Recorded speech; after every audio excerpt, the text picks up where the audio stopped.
then you get back people in your life who are accepting. It's just, and I can talk about this for, days, and it won't mean a thing to the person who isn't willing to try it.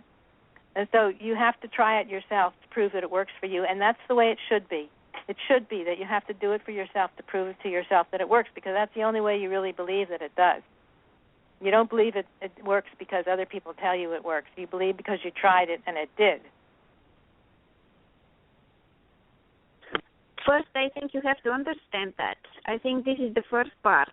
And as I said, some people ask, why this happening to me? Why this keep happening to me? What am I doing wrong? And they just don't look at the things from your perspective. And that's where it comes. They need to educate themselves. I think that's the first step before the problem could be solved.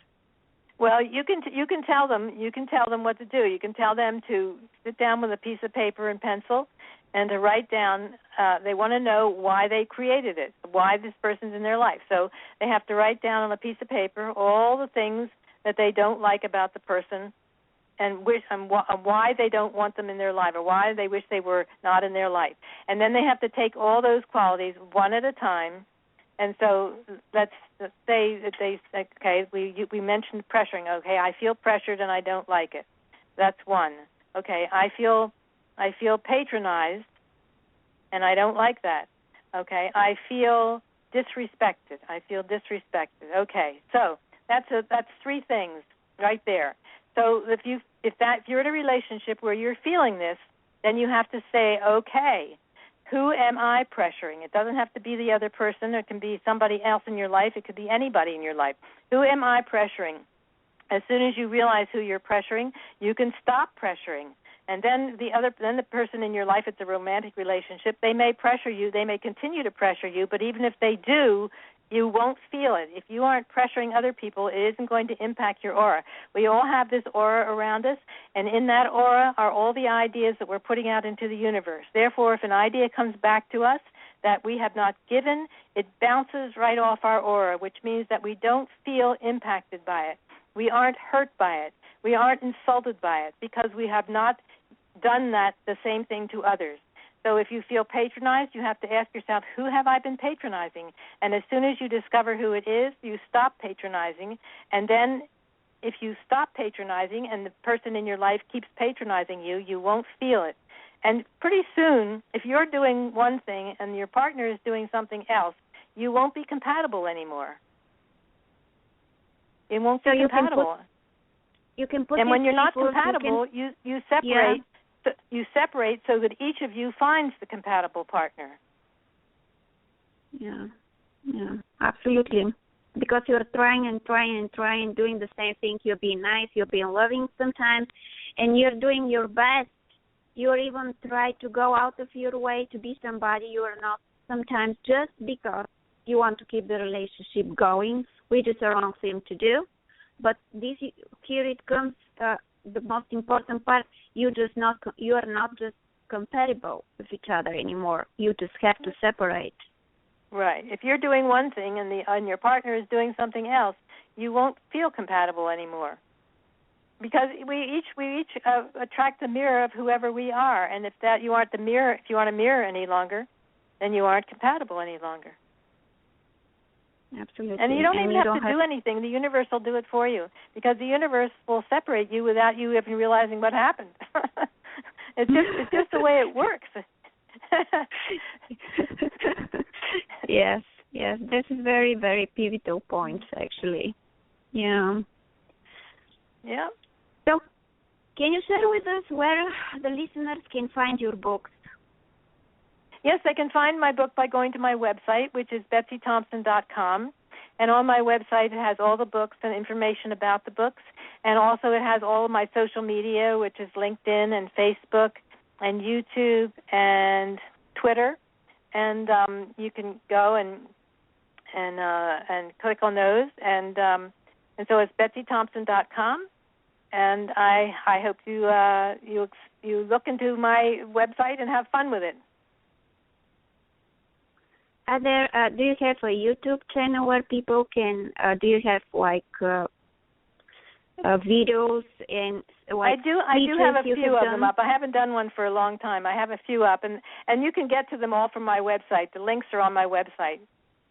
So all the information is there. Any events, any book signings coming? No, but I'm going to be at an expo in New Hope, Pennsylvania, in June, where I'll have my books and I'll be doing readings. And so, if anybody is in the area, they could go to the expo in New Hope, near New Hope, PA, Pennsylvania. Let me go back just a little bit and ask you how talking to spirits helped you in your life, because you said you were talking to spirits when you were 5 years old. Yes. Well, I was talking to spirit. My mother was always telling me that I looked like her grandmother, who is my great-grandmother, who had died a day before I was born. And so I, at a very young age, decided that I would, talk to her and see if I was like her in other ways. And I didn't think anything about it. I just talked to her at night, and we had lovely conversations. And then I told my sister, who was 2 years older, what I was doing, and she really went. She flipped out. She really went.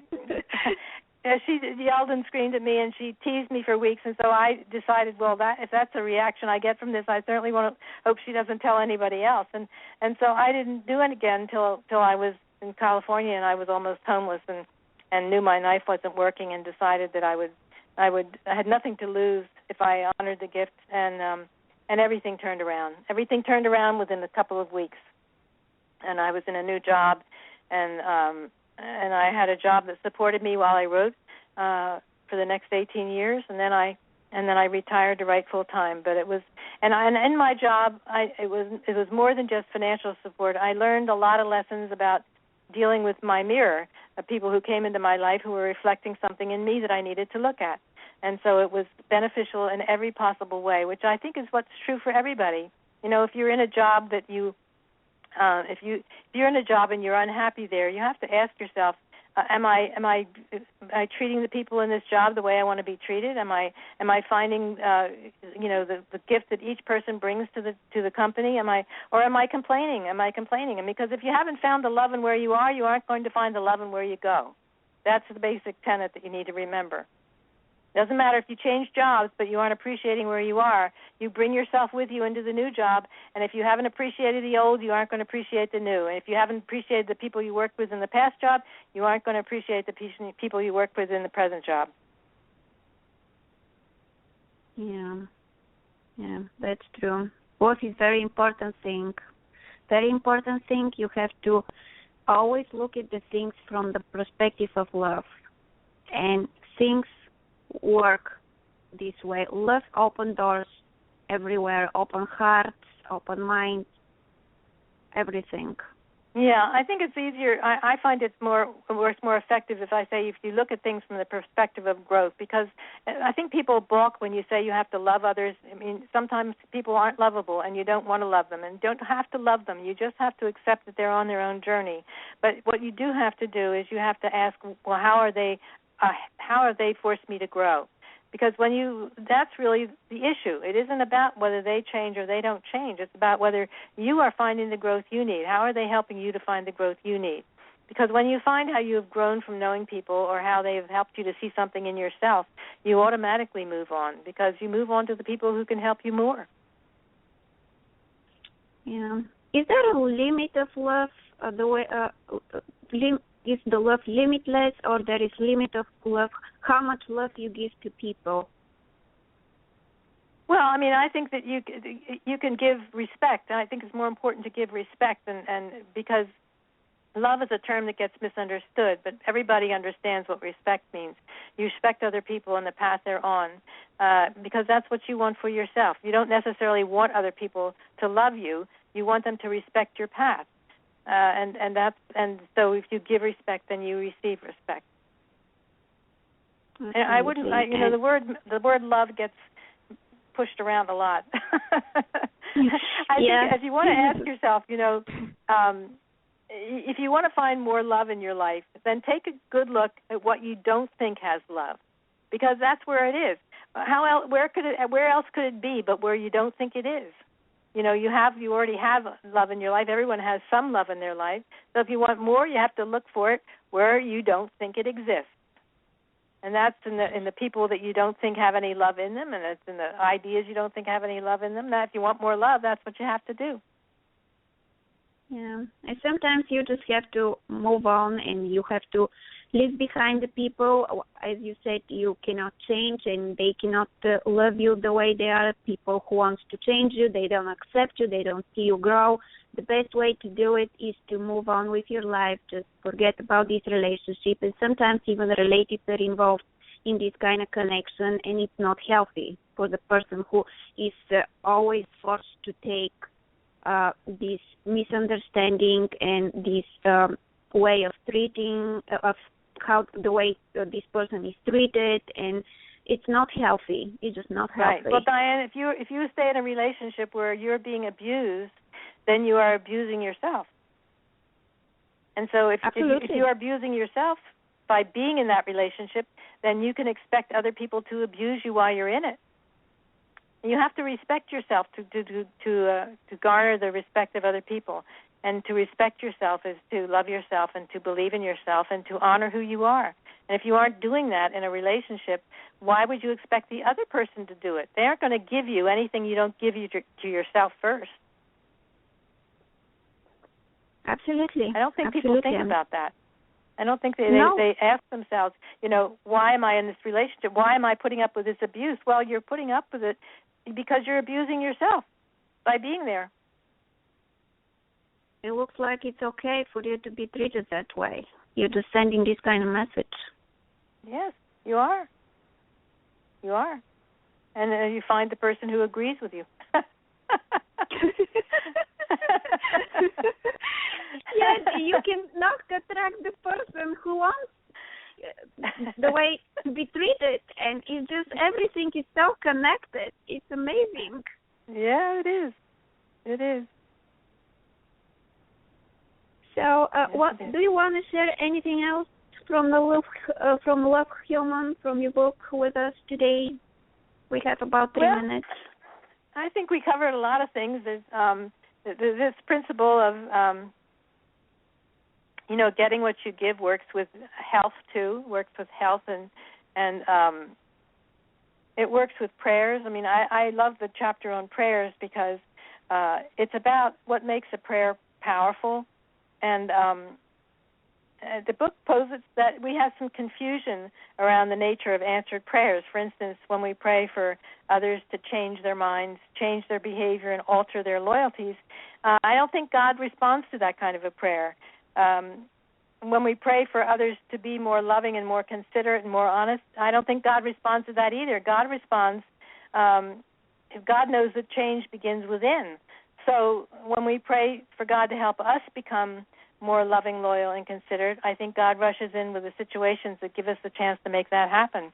But, I mean, I don't think that the energy of God believes that people should be doing what they aren't doing, and God supports us in whatever growth we have. So God doesn't relate to a prayer when you ask God to change somebody. God doesn't want to change anybody. He wants to accept and love who they are.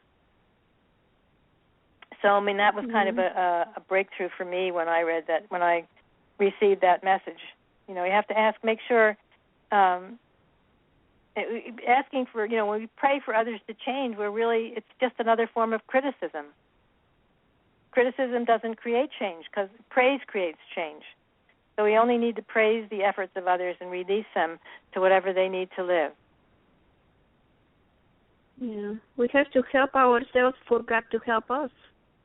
We have to take the first step, and God is going to support us and help us on our way when we are doing what we're supposed to do, and we are respecting ourselves, loving ourselves, doing things we are meant to do. Yes. The prayer that God understands is the one in which we are grateful for the answers being revealed. And I think the answers that we seek are in the people that face us. They help us to see ourselves. Why is this happening? The answer to why is this happening is that you're making it happen for other people. It's happening to you because you're making that happen for others. If that get caught up in words there, but, whatever you are giving out, you are attracting